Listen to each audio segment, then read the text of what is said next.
Bien, y para ya ir finalizando entonces, nosotros habíamos visto en la diapositiva número 11 una serie de sentencias que provienen del ámbito de la investigación sobre el Jesús histórico. Básicamente el Jesús histórico como disciplina surgirá alrededor de los años 80.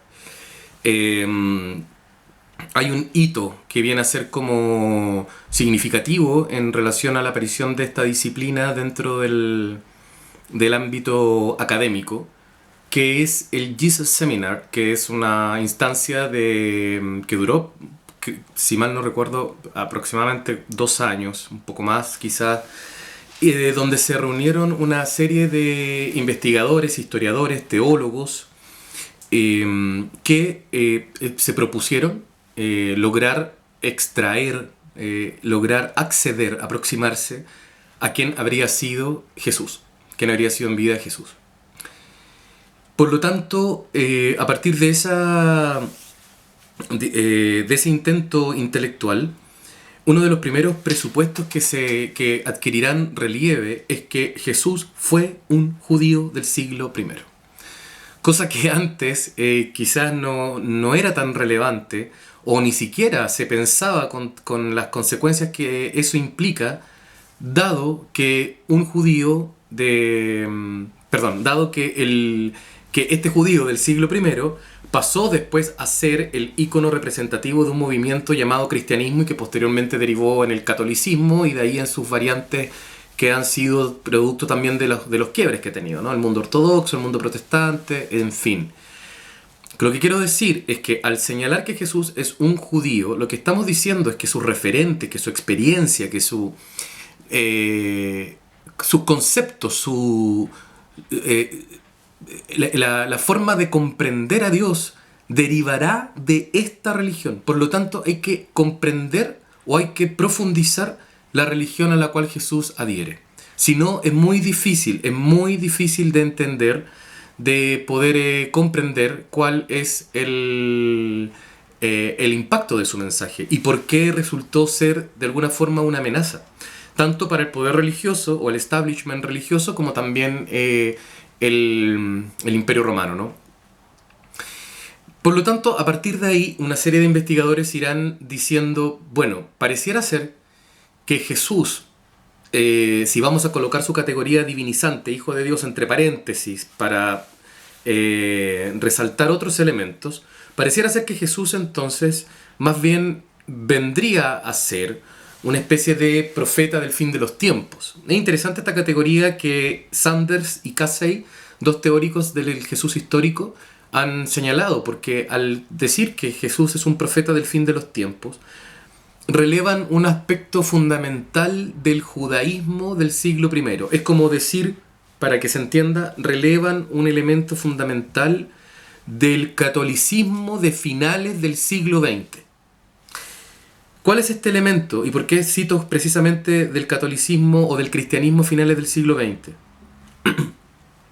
Tanto para el cristianismo, y en este caso para el judaísmo del siglo I, el fin de los tiempos era una realidad inminente.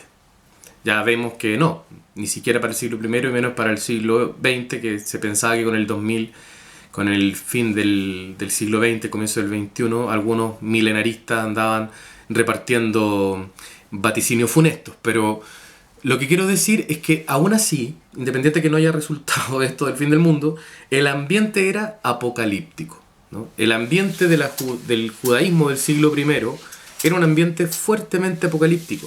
Se esperaba el fin de los tiempos y estaban todas las condiciones.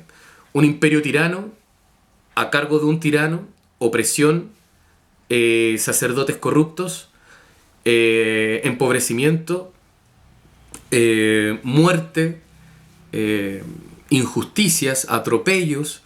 Por lo tanto, Dios tenía que intervenir, Dios tenía que actuar. Si ya lo hizo una vez en Egipto, esa es la memoria histórica de este pueblo, ¿no? Si nos liberó de Egipto, nuestra divinidad nos podrá liberar ahora del yugo romano. Y va a intervenir de una manera como no se había visto antes. Esa era la esperanza de la mayoría del pueblo, ¿no? De la gente común y corriente. Y podríamos entonces decir que Jesús se perfila como un profeta escatológico, ¿no? O un profeta del fin de los tiempos. Eso es lo que significa escatología, final de los tiempos. Un profeta escatológico. ¿Qué quiere decir un profeta escatológico? Es un profeta que anuncia la irrupción de Dios. ¿Qué anunciaba Jesús de Nazaret? La llegada inminente del reinado de Dios. Una consigna que no deja de ser inocua, o sea, perdón, que no es inocua. Al contrario, ¿no? Para la época, decir que va a llegar a reinar Dios, sabiendo que Dios ya reina en Roma, el emperador era considerado una deidad, a los judíos se les permitía que siguieran con su culto, pero para el resto de los mortales el emperador era una deidad. Eso ya tienen que haber ustedes profundizado y visto con la lectura de Descalzo, de Martín Descalzo. Entonces, si hay un sujeto, una especie de profeta que anuncia que Dios va a empezar a reinar ya, ¿no? Y va a reinar teniendo como gobernador o como rey al emperador, y si no, a Herodes, que es de alguna manera entre comillas, el rey títere, el representante del emperador, ¿por qué anunciar otro reino? ¿Quiere decir entonces que a estos dos ya se les acabó la administración? Pues sí. En ese sentido, decir que Jesús es un profeta escatológico es correcto, ¿no? Y ahí aparecen otras categorías más, ¿no? Carismático y sanador, lo vamos a ver después más adelante, en todo caso, no me quiero detener en todas para no alargarme.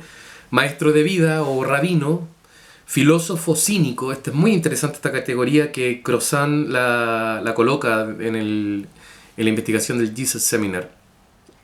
Crozat es uno de los, quizás, de los teóricos más importantes que han aparecido en el último tiempo y que de los especialistas del Jesús histórico. Cuando hablamos de la filosofía cínica, estamos refiriéndonos a una corriente filosófica que impactó fuertemente en la cultura mediterránea. De hecho, hasta Pablo de Tarso, o San Pablo, se le atribuye también la influencia de los cínicos, o de la filosofía de los cínicos. Básicamente, la filosofía de los cínicos toma como actitud de vida la sobriedad, ¿no? Y de manera muy, muy rígida, ¿no? Es un modelo a imitar la prudencia, la sobriedad, una vida austera y de alguna forma severa, y que sirve de punto de contraste para la vida que otros llevan, ¿no? De alguna manera, o sea, de alguna forma, la filosofía cínica o la corriente de los cínicos o la escuela cínica que se funda en torno a la figura de un filósofo llamado Antístenes, ¿no? Antístenes, ese es el nombre del fundador de esta corriente. Siguen en el fondo o tratan de llevar adelante una vida sin vicios, ¿no? Y Jesús pareciera ser, para algunos, ¿no? Es como un maestro de vida moral. No obstante, algunos dicen, bueno, hasta cierto punto, porque uno ve que Jesús, por ejemplo, una de las cosas que frecuentaba y que los evangelios cuentan, es que él se le llama en alguna oportunidad comilón y borracho, ¿no? Entonces no calza mucho con la figura de un filósofo cínico. Quizás tiene algunas actitudes, ¿no? Quizás puede tener alguna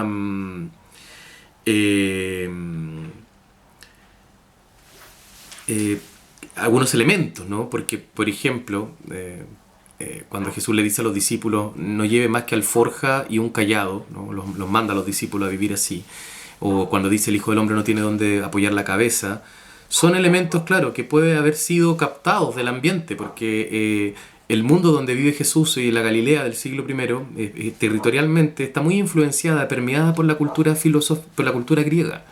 Por lo tanto, puede ser que en este intercambio cultural de una región fuertemente bombardeada por la presencia de otras culturas, haya adoptado, haya adquirido elementos de la filosofía cínica.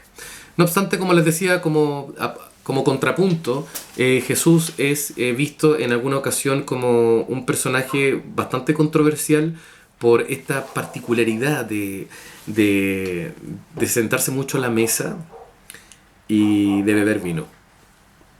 No se olviden que se despide con una cena, ¿no?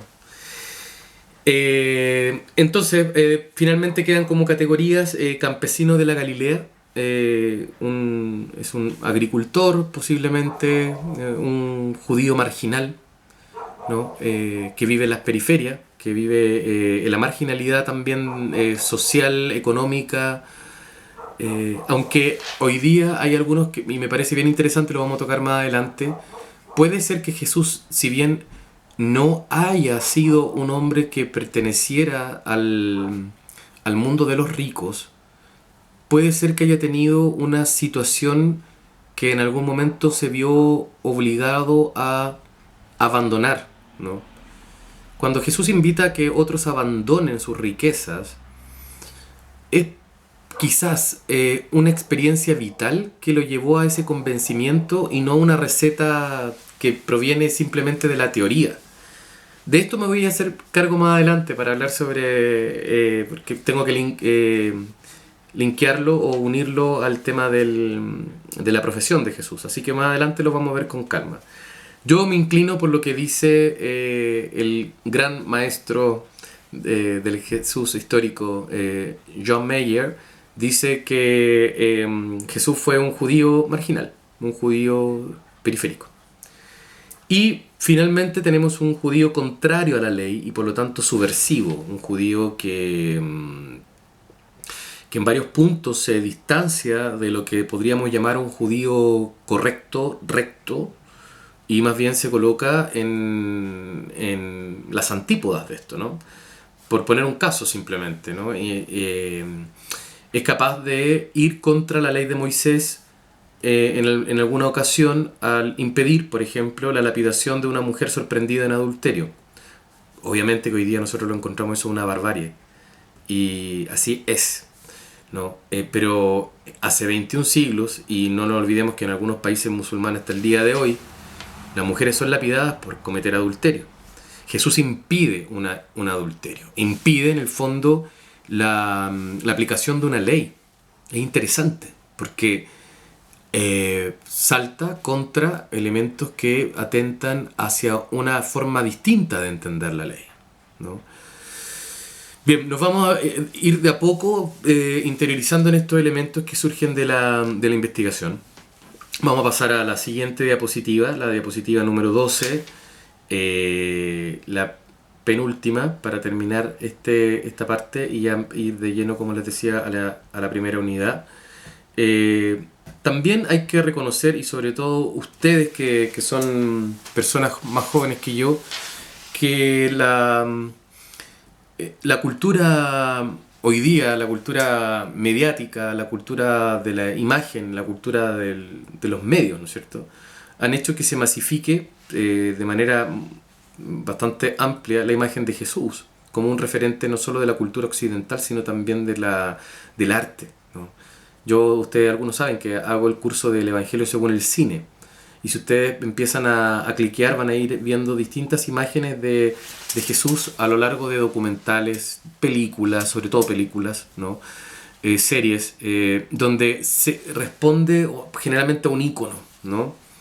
Un ícono que además está asociado a una serie de elementos étnicos o raciales, ¿no?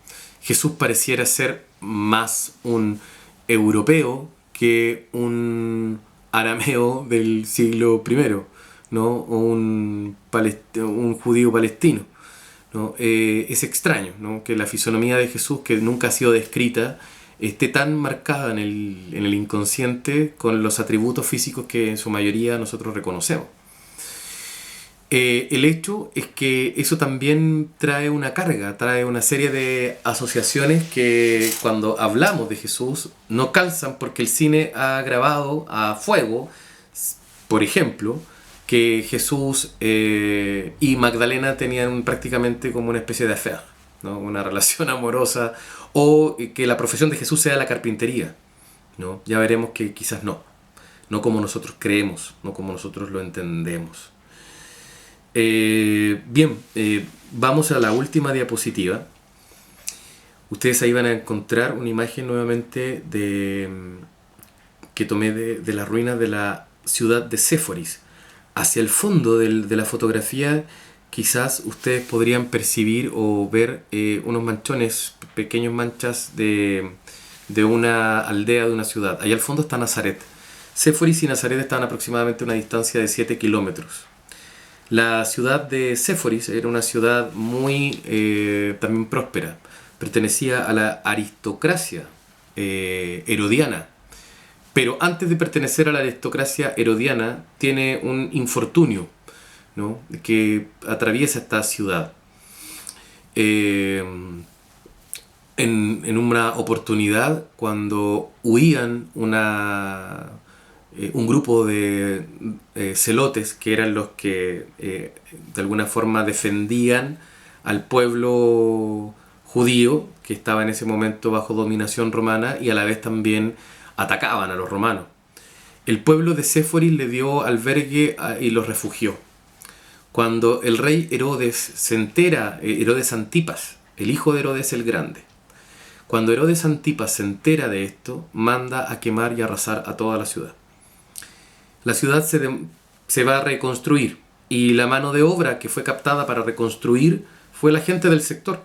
Herodes capta, le envía, digamos, a un grupo, un contingente importante de soldados para captar mano de obra y para colocarse bajo la dirección de arquitectos griegos que van a construir la ciudad de Séforis como una de las ciudades más emblemáticas y hermosas de la Galilea del siglo I, con unas calles al más puro estilo greco-romano, igual que sus viviendas, sus casas, el teatro, o anfiteatro, perdón,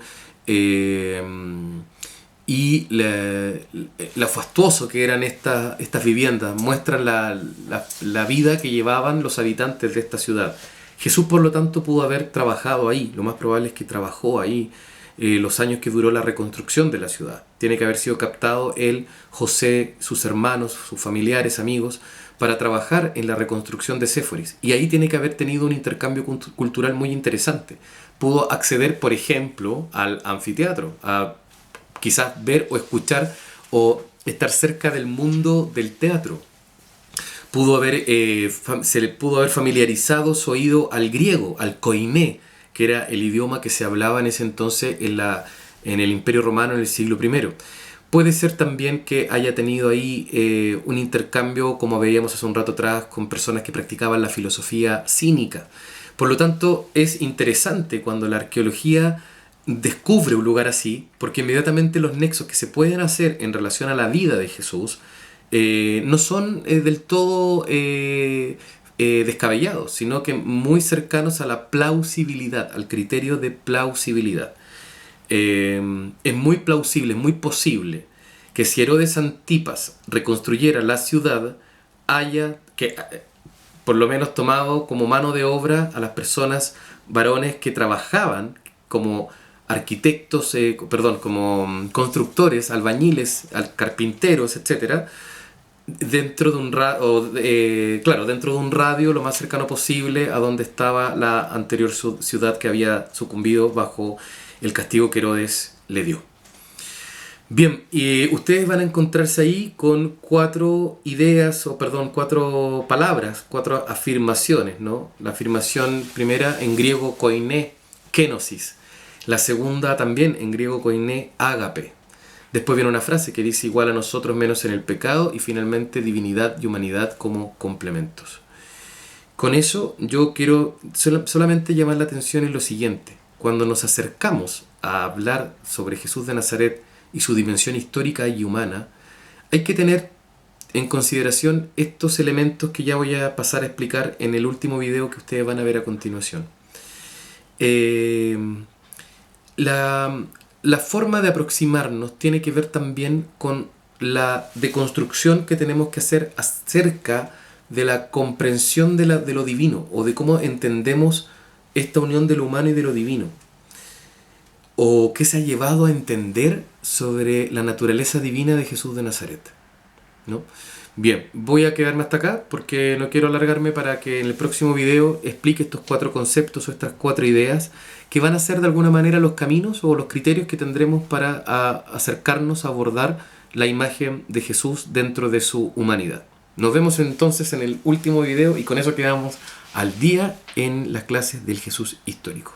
Espero entonces después el intercambio o comentarios que puedan hacerme llegar para poder ampliar algunas ideas que puedan haber quedado con alguna duda. Nos vemos en el último video.